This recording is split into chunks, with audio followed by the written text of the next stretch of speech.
Welsh medium education is a special type of bilingual education, and it's the type of education that allows your child to develop fluency in both Welsh and English. The best time for your child to start learning Welsh is from the very beginning. Research shows that children do very well with 2 languages or more for very early on. Children are brilliant at adapting to new environments and taking on new challenges, and they can absorb a lot more information than an adult does. If you're able to send your children to a Welsh school when they start school, fantastic. Research shows that children can learn languages easily, and one language does not cause problems to the other language. Mae plant ifanc yn dysgu'r iaith Gymraeg yn gyflym iawn. Pan maen nhw'n cael eu boddi yn yr iaith, maen nhw'n pigo'r iaith i fyny yn gyflym iawn trwy ganu a chwarae ymysg ffrindiau. Mae digon o gyfleoedd i'ch plentyn dal i fyny gyda'r Gymraeg.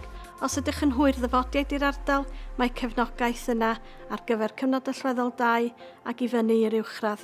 As I'm younger, I think I get a grasp of it more than maybe an adult would. Mae plant yn gallu dysgu ieithoedd os mae'n cael ei drochi i mewn yr iaith. Mae yna gymorth i'w gael, a'r peth gorau wneud ydy siarad efo'r ysgol i weld pa fath o gymorth sy'n yna yn eich ardal chi. They're easily approachable. You can always call them, email them. Hello, fy enw i Amala a dwi'n mynd i ysgol yma Hamadryad. They get lots of support even if they can't speak Welsh. We support all of our families really carefully. All schools across Wales will send instructions home in both languages. Homework is always something that worries non-Welsh speakers. Any of the home learning tasks that we send home are sent home bilingually, so parents have the opportunity to access them in either Welsh or in English. When you're not alone, as parents, you naturally do worry, but just ask, and there's a lot of resources. Welsh Medium Secondary School is a natural progression for your child if they've started in a Welsh Medium Primary School. O brofiad personol, mae mynd trwy ysgol gyfrwng Cymraeg yn helpu ac yn hybu ddwyieithrwydd. Mae'n gwella sgiliau bob dydd ac mae'n creu siaradwyr llawer mwy rhugl. Yeah, Welsh Medium Secondary School is really important to the development of any child's language skills and their appreciation of the culture that they've become part of in learning Welsh, in terms of the world of work and what your children are able to do when they're 16, 18, their confidence and their ability to be able to step into jobs where, Welsh language skills are important. There'll be so much more if they've had that extra 5 or 7 years in Welsh medium education.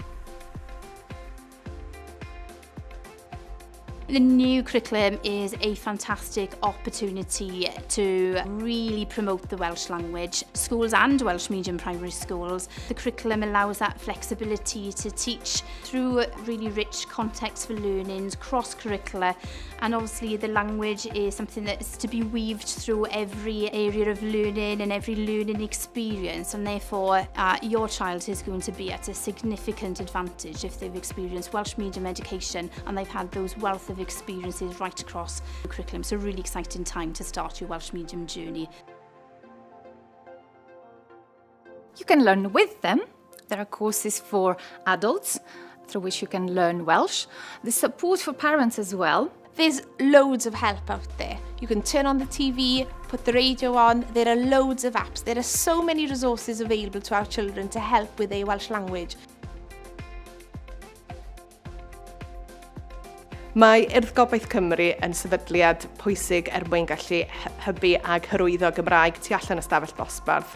Rydyn ni'n cynnig gymaint o glybiau gwahanol ag ymrywiol o gerddoriaeth i DJ-o, i arlunio, ond hefyd yn ei wneud chwaraeon o bob math. Hefyd mae llawer o fentrau iaith yn cynnig gweithgareddau tu allan i oriau ysgol ac yn ystod y gwyliau. Wel, mae'n plant ni yn chwarae pêl-droed yn y Gymraeg. Mae nhw'n cael gwersi piano yn y Gymraeg, buon nhw'n cael gwersi dawns yn y Gymraeg. Ond fi'n gwybod bod hwnna jyst yn enghraifft bitw bach o'r math o bethau chi'n gallu gwneud trwy gyfrwng y Gymraeg gyda tiwtoriad ac arweinwyr hyfryd wneith gefnogi nhw ar eu siwrne nid yn unig yn y weithgaredd ond yn dysgu'r iaith hefyd. course, we keep learning language throughout our lifetime. So your child will keep learning Welsh and developing their Welsh skills as long as they use the language, and there are plenty of opportunities to do so. Go to college, courses are available through the medium of Welsh, apprenticeships, and also in the workplace. The Urdd is open for young people up to the ages of 25 years old. So after leaving school, people can still use our facilities, join our sporting competition and join in the Eisteddfod. Chi eisiau bwyd? Maen nhw'n mor cute.